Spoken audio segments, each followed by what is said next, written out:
Hey, third grade, Mrs. Phillips here. Today you're going to listen to me read a fable that you're probably familiar with and have heard before called The Lion and the Mouse. But today we're going to focus on the beginning of the story to help you with writing your own fable in the writing activity. And I know you guys have been planning out your fable through the week, and today you will be focusing on the beginning. So I wanted to show you an example of what the beginning sounds like in a fable that you are familiar with. But while I'm reading it, I'm going to go ahead and review everything that we've learned through the last couple weeks about our characters, the character traits, the problem and the solution, and the moral of this story. So I want you to put on your listening ears and think about those things while we go through this. The Lion and the Mouse. A lion lay asleep in the forest, his great head resting on his paws.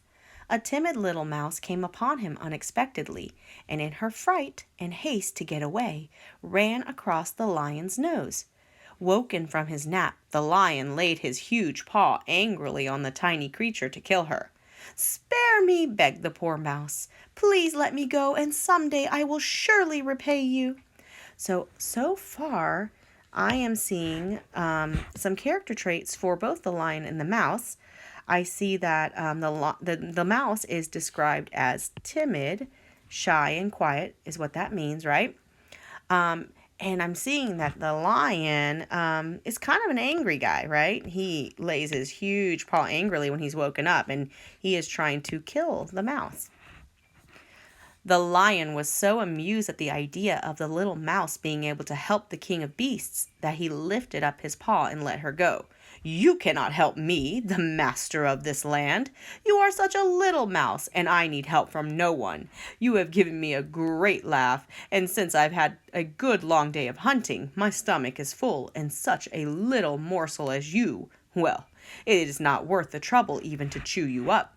He dropped the mouse and went back to sleep. The mouse quickly ran back to her home, grateful to be alive. So I'm also thinking that a character trait to describe the lion is rude, because he is saying that, he's the master of this land, and there's no way that little mouse could help him, right? He needs help from no one, right? And that the fact that the mouse was trying to help him has given him a great laugh. So that mouse is not worth the trouble even to chew up. So I'm thinking that this mouse or this lion is pretty rude. As the lion slept, hunters walked by and wondered at their good fortune to see a lion asleep under a tree. They threw a net over the lion quickly. The lion struggled under the net and could not believe he was being captured by these little humans, but there were too many of them, and soon he found himself tied to a tree with a rope. Once the lion was secured, the men quickly left to find a cage for him. So this fable actually has two problems. The first problem was that the mouse, right? That the mouse was about to be eaten by the lion. And the solution to that problem was that the mouse says that she will repay the lion if he lets her go. Well, now there's another problem. The lion is trapped in a net. So let's read on to see what the solution to that problem is. The lion could not understand how all of this had happened so quickly. He roared a loud roar, and the brave little mouse emerged from under the tree.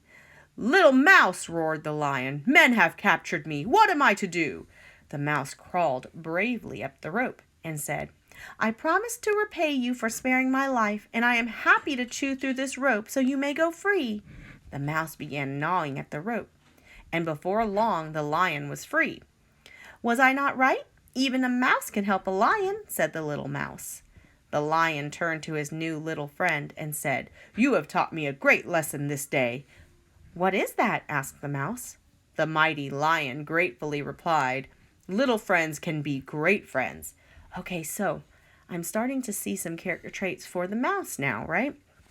So the mouse was very brave because the mouse emerged from under the tree in order to help, right, the lion climbing up the rope, and gnawing at the rope. So I consider the mouse to be very brave, but I also consider the mouse to be very loyal. So loyal means that you keep your promises and you keep your word. Well, the mouse had promised in the beginning of the story that she would repay the lion if the lion let her go. And she did, in fact, repay the lion by freeing the lion from the net. So, and in this one, remember earlier I said the problem was that the second problem was that the lion was stuck in the net. Well, this problem was solved because the mouse came back and repaid the favor and gnawed through the rope in order to free the lion. Now let's look at these characters and what they learned from beginning to end, how they changed from beginning to end. So the lion in the beginning thought there was no way a little tiny animal like a mouse could ever help him. However, in the end, that mouse taught the lion a great lesson, right? The lion said that little friends can be great friends too. So the lion now knows. In the beginning, he thought, no way, this mouse could not ever help a great beast like myself. But the lion learned and changed and realized that little animals like the mouse can actually help the lion and can be friends. So the moral of this story is that it doesn't really matter how big or small you are, you can still help others and be friends. So I'm going to write, it doesn't matter how big or small you are, you can still help others and be friends.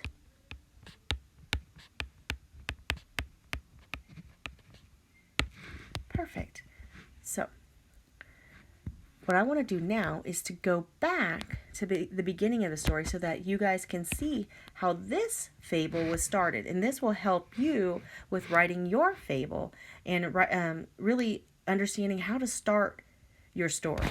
So I'm looking at this first paragraph, and just like we did last week with the Lorax, in the beginning of the story begins by introducing the characters and the setting. Okay, so in this beginning, this area right here, this is the beginning.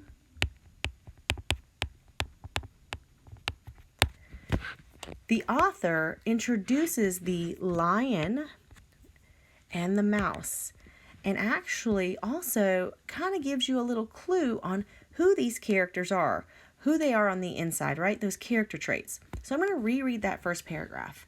A lion lay asleep in the forest, his great head resting on his paws.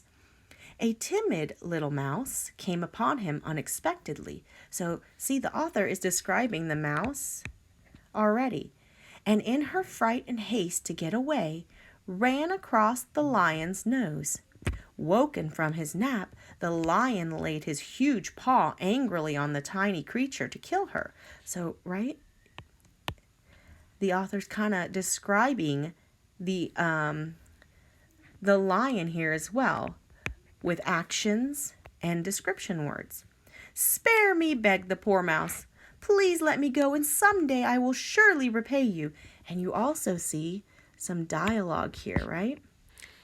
To give you a hint on who the character is and also some of the action in the story.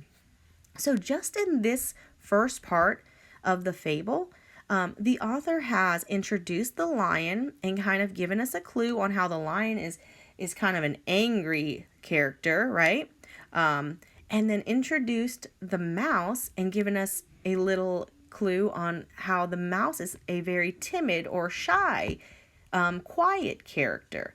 And in here, the author also introduced the first problem, right? The mouse is about to be eaten by the lion. So that's the problem. And remember, the author also used dialogue to kind of give you a hint a little more on the character, but also to tell you about what is happening in the story. So when you are thinking about your beginning, think about these components to help you to introduce your fable. And then next time we'll focus on the other parts of the story, the middle and the end. Okay, so boys and girls, now you will move on to writing, and you will listen to Miss Tucker talk about the graphic organizer and the beginning part of your writing. All right, good luck, guys.